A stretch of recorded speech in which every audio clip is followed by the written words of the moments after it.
मैं पूनम पांडे। देखी जा, जब लड़का के शादी होला आ दुल्हन लेके जब आवेला लोग अपना गाँवे, तो माई फुआ का गावेला लोग।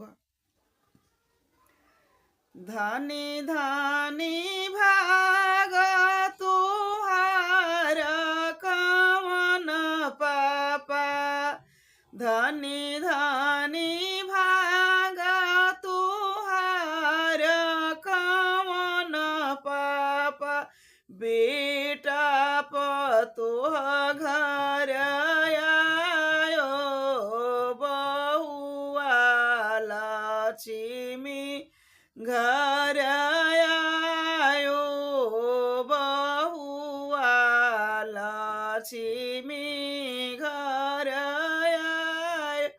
धनी धनिया तोहारी हो भगिया, धनी धनिया तोहार हो भगिया, बेटा पतोह घर आयो, बहुआ वंश रोपनी आई, बहुआ वंश बढ़ावनी